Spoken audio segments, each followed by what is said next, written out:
Good morning friends. संत Joseph international academy के YouTube channel में आपका एक बार फिर से स्वागत है। आज के इस वीडियो में हम लोग पढ़ेंगे विषय भौतिकी कक्षा 9 का लेसन दूसरा, जिसमें गति यानी मोशन के बारे में पढ़ना है। दोस्तों, यह इस लेसन का पहला वीडियो है। साथ ही जो यूजर्स नए हैं सबसे पहले इस चैनल को सब्सक्राइब कर लेंगे ताकि आने वाले वीडियो का नोटिफिकेशन आपको मिलता रहेगा। तो आइए लेसन को शुरू करते हैं। सबसे पहले जानते हैं कि विराम एवं गति है क्या। तो विराम किसे कहते हैं कि यदि किसी वस्तु की स्थिति अन्य वस्तुओं की अपेक्षा समय के साथ नहीं बदलती है तो उस वस्तु को विराम में कहा जाता है। जैसे कमरे की दीवार, टेबल, पेड़ पौधे इत्यादि, ये सब क्या है, विराम में है। इसी प्रकार इसका जस्ट उल्टा गति क्या हो जाता है कि यदि किसी वस्तु की स्थिति अन्य वस्तु की अपेक्षा समय के साथ बदल जाता है तो उस वस्तु को गति में कहा जाता है ना। तो कह सकते हैं कि विराम और गति दोनों पद क्या है, रिलेटिव है, आपेक्षिक है। कैसे? तो इसको एग्जाम्पल के तौर पे समझ सकते हैं कि चलती हुई रेलगाड़ी के डिब्बे में अगर कोई व्यक्ति बैठा हुआ है तो वह जो है रेल पटरी या प्लेटफॉर्म के अपेक्षिक क्या है, गति में, लेकिन वो डिब्बे के अपेक्षिक क्या है, विराम में है ना। तो जिन वस्तुओं की अपेक्षा कोई वस्तु गति या विराम में हो उन वस्तुओं को बताना आवश्यक हो जाता है। तो इसलिए कह सकते हैं कि विराम और गति दोनों पद क्या है कि आपेक्षिक है, रिलेटिव है। ठीक है, आइए जानते हैं कि गति के प्रकार। देखिए, गति कई प्रकार के होते हैं। पहला हम लोग जान लेते हैं सरल रेखीय गति, दूसरा है वृत्तीय गति, घूर्णन गति, चौथा है आपका दोलनी गति, आवर्त गति और प्रक्षेप्य गति। ठीक है, तो इन सब के बारे में बारी बारी से डिफिनेशन जानते हैं। सरल रेखीय गति किसको कहते हैं, यानी सरल रेखीय गति कहने का मतलब एक ही रेखा में चलेगा। ठीक है, कि जब कोई वस्तु एक ही सरल रेखा में गति करता है ना, एकदम सीधा चल रहा है इधर उधर बिना मुड़े हुए, तो उसे सरल रेखीय गति कहते हैं। ठीक है, जैसे सीधी सड़क पर चलती हुई कार की गति, ये क्या है, सरल रेखीय गति का उदाहरण है। ठीक है, चलिए आगे जानते हैं वृत्तीय गति, कि जब कोई वस्तु जो है गोलाकार मार्ग पर चलता है तो उसकी गति वृत्तीय गति कहलाता है ना। जैसे सूर्य के चारों ओर जो है पृथ्वी की गति जो है वो क्या है, वृत्तीय गति है, क्योंकि वो सूर्य के चारों ओर क्या कर रहा है, चक्कर लगा रहा है, वृत्तीय पथ पे है, तो इस वजह से वो वृत्तीय गति का एग्जाम्पल हो गया। तीसरा है आपका घूर्णन गति। ठीक है, कि जब कोई वस्तु अपने अक्ष पर चारों ओर घूमती है तो उसकी गति घूर्णन गति कहलाती है। जैसे लट्टू की गति, बचपन में हम लोग लट्टू नचाते हैं।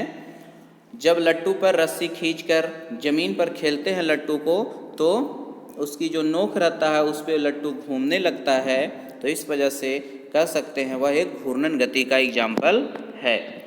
अगला है आपका दोलन गति, कि जब कोई वस्तु अपने मध्य की स्थिति दोनों ओर गति करता है ना, इस तरह से गति में आ जाता है मध्य की ओर, तो वो क्या कहलाता है कि गति में दोलन गति कहलाता है। जैसे दीवार घड़ी का पेंडुलम का गति है ना, तो ये दीवार घड़ी का पेंडुलम इस तरह से लटका हुआ है और ये इधर आगे पीछे ये गति में कर रहा है, तो ये सब दोलन गति का एग्जाम्पल हो गया। ठीक है, पांचवा आपका आवर्ती गति, कि जब कोई वस्तु नियत समय अंतराल के बाद अपनी गति की पुनरावृत्ति करती है तो उसकी गति आवर्ती गति कहलाती है।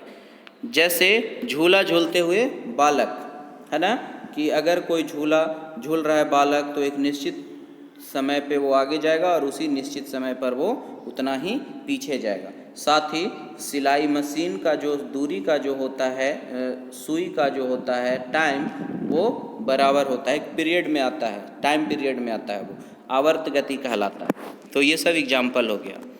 ठीक है, कि झूला झूलते हुए बालक, सिलाई मशीन की सुई का ऊपर नीचे होना, ये सब आवर्त गति है। प्रक्षेप्य गति क्या होता है कि जब किसी वस्तु को कुछ प्रारंभिक वेग देकर फेंका जाता है तो वह वस्तु गुरुत्वाकर्षण बल के प्रभाव में वस्तु पथ पर गति करने लगता है ना। इस गति को प्रक्षेप्य गति कहते हैं। जैसे खिलाड़ी द्वारा फेंकी गेंद की गति, है ना, कि अगर कोई खिलाड़ी है इस बिंदु से वो बॉल को ऐसे फेंका तो एक निश्चित गति के बाद वो इस तरह से आगे चला जाता है। तो इस वजह से ये प्रक्षेप्य गति का उदाहरण है। ठीक है, चलिए आगे जानते हैं कि गति का अवलोकन कैसे किया जाता है। तो गति के अवलोकन के लिए हमें 3 चीज़ों का होना आवश्यक है। क्या क्या? तो वस्तु जिसकी अवलोकन करना है, समय, और तीसरा निर्देश बिंदु के रूप में एक और वस्तु जिसके सापेक्ष दूसरी वस्तु की गति का अवलोकन किया जाए।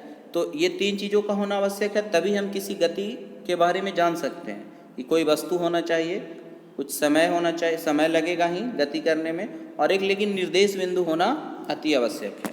ठीक है, आइए इसको उदाहरण के तौर पे समझते हैं। हम कहते हैं कि हमारा स्कूल या कोई दुकान जो है हमारे घर से 2 किलोमीटर या 4 किलोमीटर है।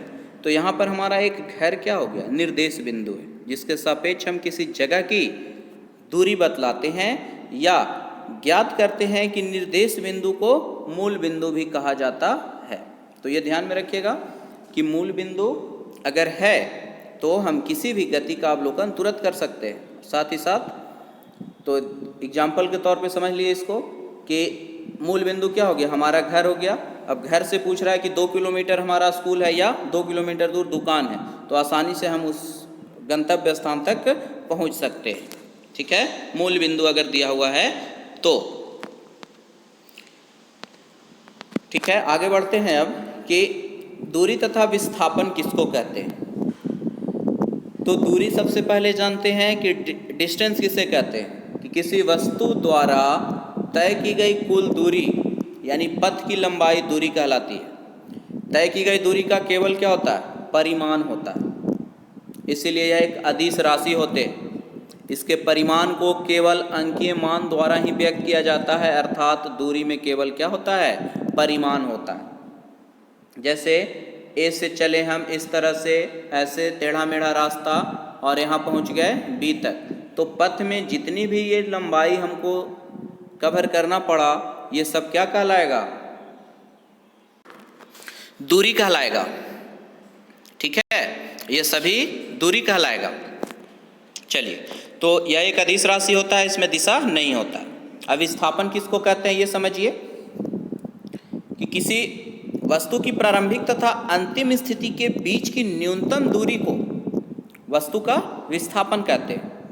वस्तु में परिमाण तथा दिशा दोनों होता है ना। कैसे? ये समझिए कि जैसे मान लिया हम ए बिंदु पर हैं, ए से यहाँ चले, बी तक पहुँचे और फिर सी तक पहुँचे, तो यहाँ से ए बी और बी सी ये कुल दूरी हो गया। लेकिन विस्थापन यहाँ की एक सरल रेखीय दूरी हो गया, यानी कि ए सी क्या हो गया? विस्थापन हो गया आपका। ठीक है, अब विस्थापन से हमें 2 बातों का पता चलता है। एक तो प्रारंभिक स्थिति से अंतिम स्थिति की सरल रेखीय दूरी, ये देखिए प्रारंभिक स्थिति से अंतिम स्थिति की सरल रेखीय दूरी का पता चला, और प्रारंभिक स्थिति से देखने पर अंतिम स्थिति अर्थात किस दिशा में है। तो यहाँ से दिशा भी आसानी से हम निकाल सकते हैं कि किस दिशा में है। तो इन चीज़ों का पता लगा विस्थापन से। और भी विस्थापन से कई सारे चीज़ों का पता चलता है, जैसे कि यदि कण का विस्थापन धनात्मक है तो उसकी अंतिम स्थिति और प्रारंभिक स्थिति क्या होगा? स्थिति के दाहिने ओर होगा। ठीक है, तो ये हमारा मान लिया मूल बिंदु है। अगर धनात्मक है तो ये दाहिने तरफ होगा और ऋणात्मक है तो माइनस की तरफ होगा। और यदि कण का विस्थापन 0 हो तो उसकी अंतिम स्थिति और प्रारंभिक स्थिति क्या होगा? एक ही होगा। जैसे कोई बिंदु ए से यहाँ चलना प्रारंभ किया और इस दिशा से चलते चलते फिर पुनः ए में ही पहुँच गया, तो इसकी जो है अंतिम स्थिति और प्रारंभिक स्थिति क्या हो गया? एक हो गया। तो इस वजह से यहाँ पे विस्थापन 0 होगा। ठीक है, जैसे इसको एक उदाहरण के तरफ से समझ और उदाहरण से और समझ सकते हैं कि एक साइकिल सवार एक दिए गए चौकोर पथ पर बिंदु ए से चलकर बिंदु बी तथा सी होते हुए बिंदु डी पर पहुंचता है, तो साइकिल सवार द्वारा तय की गई कुल दूरी उसका विस्थापन ज्ञात कीजिए, है ना। तो देखिए ए बी सी डी इस तरह से चलता है, ए से चला है ना, यानी ए से चल रहा है, ए से यहाँ पहुँचा बी तक, बी से चला सी तक और सी से चला डी तक। तो यानी ये ए है, बी है, सी है और ये डी है। तो कुल विस्थापन इसका तो हो जाएगा ए, यहाँ से यहाँ तक की सरल रेखीय दूरी ही क्या कहलाएगा, विस्थापन हो जाएगा, और इन सभी का योग क्या हो जाएगा, दूरी हो जाएगा। ठीक है, तो ये ध्यान में रखिएगा।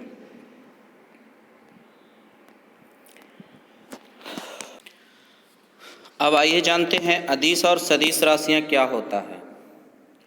तो अदिश राशि किसे कहते हैं, जिस राशि को पूर्ण रूप से व्यक्त करने के लिए केवल परिमाण की आवश्यकता होती है उस राशि को अदिश राशि कहते हैं। जैसे द्रव्यमान, समय, ऊर्जा, कार्य इत्यादि। यहाँ पे मिसप्रिंट हो गया है, सदिश की जगह क्या होना चाहिए था, अदिश राशि। ठीक है, तो इसको सुधार लीजिएगा आप लोग अपने नोट्स कॉपी में। अब आइए जानते हैं सदिश राशि किसे कहते हैं। तो जिस राशि को पूर्ण रूप से व्यक्त करने के लिए परिमाण और दिशा दोनों की आवश्यकता होती है उस राशि को सदिश राशि कहते हैं। जैसे विस्थापन, वेग, त्वरण, बल इत्यादि। तो इसको याद रखने का और तरीका है कि जिसमें व लगा हुआ रहे वो सभी क्या होता है, लगभग सदिश राशि हो जाते हैं। ठीक है, और ऐसे ही क्वेश्चन में ही आपका आंसर है अदिश यानी दिशा नहीं है, और सदिश यानी जिसके साथ दिशा लगा हुआ। ठीक है, तो अदिश और सदिश राशि इस तरह से क्लियर हो गया। आइए आगे बढ़ते हैं हम लोग कि एक समान गति यानी यूनिफॉर्म मोशन किसको कहते हैं। कि जब कोई वस्तु समान समय अंतराल में समान दूरी तय करती है तो उसकी गति को एक समान गति यानी यूनिफॉर्म मोशन में कहा जाता है। जैसे मान लिया कि एक कार 1 किलोमीटर की दूरी प्रथम 10 मिनट में तय करती है तथा पुनः 10 मिनट में भी 1 किलोमीटर की दूरी तय करती है, तीसरे 10 मिनट में भी 1 किलोमीटर की दूरी तय करती है। अर्थात यह कार प्रत्येक 10 मिनट में कितना किलोमीटर की दूरी तय कर रहा है, 1 किलोमीटर की दूरी तय कर रहा है ना। तो कह सकते हैं कि यह जो है समान गति से गति कर रहा है यानी यूनिफॉर्म मोशन में है, हर टाइम पे निश्चित दूरी तय किया जा रहा है। अब आइए जानते हैं असमान दूरी के असमान गति क्या होता है। तो या नॉन यूनिफॉर्म मोशन कि जब कोई वस्तु समान समय अंतराल में असमान दूरी तय करता है तो यह गति असमान गति यानी नॉन यूनिफॉर्म मोशन कहलाता है। ठीक है, जैसे उदाहरण एक मक्खी का उड़ना असमान गति का एक उदाहरण है, क्योंकि मक्खी समान समय अंतराल में असमान दूरी तय करता है। और भी कई सारे एग्जाम्पल्स ले सकते हैं, जैसे भीड़ में गाड़ी चलाना भी एक क्या है, असमान गति का उदाहरण है। साथ ही साथ हमें कभी स्कूल से घर से स्कूल जाने में लेट हो जाता है तो कभी साइकिल तेज चलाते हैं, कभी धीमा चलाते हैं थक जाने के बाद, तो वो भी क्या हो गया, असमान गति यानी नॉन यूनिफॉर्म मोशन का एग्जाम्पल हो गया। ठीक है, अब जानते हैं गति की दर का मापन किस प्रकार से किया जाता है, measuring of the rate of motion. सबसे पहले जानते हैं चाल किसे कहते हैं। गति की दर चाल कहलाती है। गति की दर क्या कहलाती है, चाल कहलाती है, या इकाई समय में तय की गई दूरी को गति की दर अर्थात चाल कहते हैं। अब चाल कैसे निकाला जाता है, तो दिए गए समय से तय की गई दूरी को भाग करके ही चाल ज्ञात किया जाता है, स्पीड ज्ञात किया जाता है ना। यानी चाल बराबर दूरी बटा समय होता है, या स्पीड बराबर डिस्टेंस अपॉन टाइम। ठीक है, तो ये ध्यान में रखना है। चाल किसे कहते हैं, इकाई समय में तय की गई दूरी को चाल कहते हैं। चाल कैसे निकाला जाता है, दूरी को समय से भाग दिया जाता है। अब आइए आगे जानते हैं कि चाल एक कैसी राशि है, भौतिक राशि है, यह कह सकते हैं। चाल का SI मात्रक मीटर प्रति सेकंड होता है। चाल या गति की दर को मीटर प्रति सेकंड द्वारा भी सूचित किया जाता है, या ms-1 द्वारा भी व्यक्त किया जाता है। चाल यानी स्पीड को सेंटीमीटर प्रति सेकंड या सेंटीमीटर प्रति सेकंड इस तरह से लिखा जाता है। चाल को किलोमीटर प्रति घंटा में भी मापा जाता है, व्यक्त किया जाता है। और भारत में बस, कार ट्रेन, हवाई जहाज इत्यादि की चाल को भी किलोमीटर प्रति घंटा में ही मापा जाता है। अब यहाँ पे समझ लेने की बात है कि मीटर प्रति सेकंड, यानी दूरी का मात्रक क्या हो गया मीटर, यहाँ पे हो गया सेंटीमीटर दूरी का मात्रक, और समय का मात्रक दोनों में सेकंड है। यहाँ पे किलोमीटर हो गया दूरी का मात्रक और घंटा हो गया समय का मात्रक। तो इस तरह से चाल का दर का मापन किया जाता है, गति का दर का मापन किया जाता है। अब इसको एक एग्जाम्पल से समझने का प्रयास करते हैं कि किसी वस्तु की चाल का मापन मीटर प्रति सेकंड और किलोमीटर प्रति घंटा, किलोमीटर घंटा में कैसे किया जाता है। तो यहाँ पे चाल कैसे निकालेंगे, तो वस्तु का किलोमीटर दिया हुआ है, कितना दूरी तय किया है और कितना घंटा में किया है, तो चाल बराबर हम निकाल लेंगे फार्मूला से कि चाल बराबर जानते हैं आप कि क्या होता है दूरी बटा समय। तो चाल आपका निकल गया कितना 40/5 यानी 8 किलोमीटर प्रति घंटा। अब इसको अगर मीटर में चेंज करना है, मीटर प्रति सेकंड में चेंज करना है, तो आप आसानी से आप जानते हैं कि 1 किलोमीटर प्रति घंटा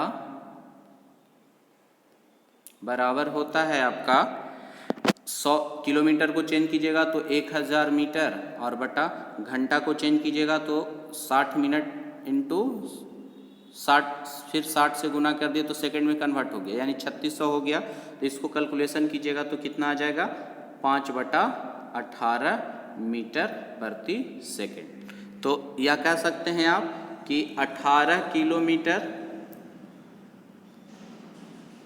प्रति घंटा इज इक्वल टू 5 मीटर प्रति सेकंड। तो इस तरह से हम कन्वर्ट कर सकते हैं किलोमीटर घंटा से मीटर प्रति सेकंड में, यानी मीटर प्रति सेकंड में बदलना है तो 18/5 से गुना कर दीजिएगा, और किलोमीटर प्रति घंटा से बदलना है तो 5/18 से गुना कर दीजिएगा, तो डायरेक्ट आंसर आपका आ जाएगा। ठीक है, चलिए आगे बढ़ते हैं। अब जानते हैं हम लोग औसत चाल के बारे में। ठीक है कि औसत चाल, देखिए चाल और औसत चाल में कुछ ज़्यादा डिफरेंस है नहीं। ये असमान दूरी को या असमान चाल जहाँ पे होता है वहाँ पे इसको निकालने के लिए व्यक्त किया जाता है।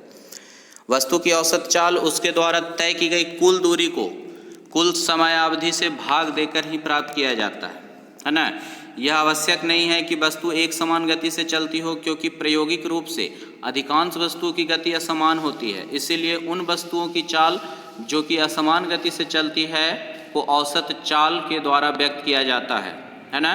तो औसत चाल बराबर फार्मूला हो गया आपका कुल दूरी बटा कुल समय।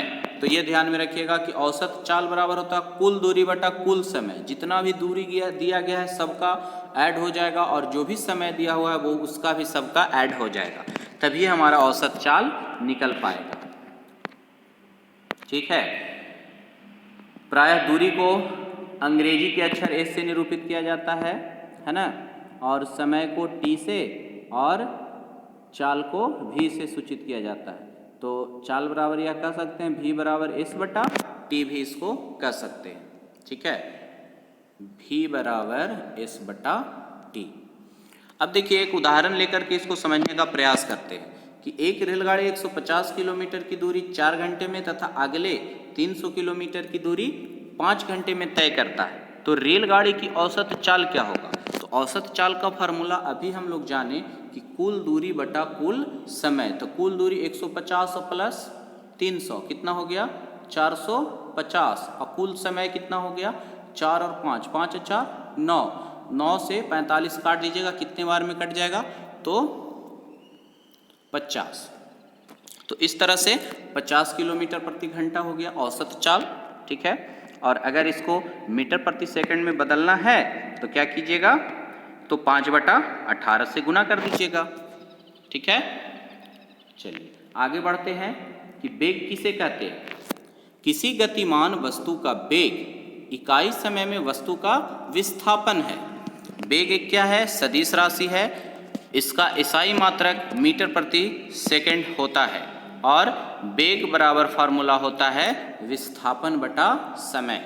तो ये ध्यान में रखना है कि वेग क्या है, किसी गतिमान वस्तु का वेग इकाई समय में वस्तु का विस्थापन है ना। यानी कि विस्थापन में समय से अगर भाग दे देंगे तो क्या निकल जाएगा, वेग निकल जाएगा। तो फार्मूला याद रखिएगा, वेग बराबर विस्थापन बटा समय। अब आइए जानते हैं दोनों में क्या अंतर है, चाल और वेग में क्या अंतर है। तो चाल और वेग में निम्नलिखित अंतर है। चाल जो है इकाई समय में चली गई दूरी है जिसमें गति का जिक्र नहीं होता है ना, गति की दिशा का जिक्र नहीं होता। और वेग क्या है कि किसी वस्तु का वेग वह राशि है जो वस्तु की चाल और उसकी गति की दिशा देती है। दूसरा है कि चाल का केवल परिमाण होता है और वेग को परिमाण और दिशा दोनों होते हैं। तीसरा है चाल अदिश राशि है और वेग एक सदिश राशि है। ठीक है दोस्तों, तो आज के वीडियो में इतना ही। संत जोसेफ इंटरनेशनल एकेडमी के यूट्यूब चैनल से जुड़े रहने के लिए धन्यवाद। चैनल को ज़्यादा से ज़्यादा सब्सक्राइब करें, साथ ही साथ वीडियो को लाइक करें, शेयर करें और अपने कमेंट बॉक्स में ज़रूर बताएं कि यह वीडियो आपको कैसा लगा। ठीक है, धन्यवाद।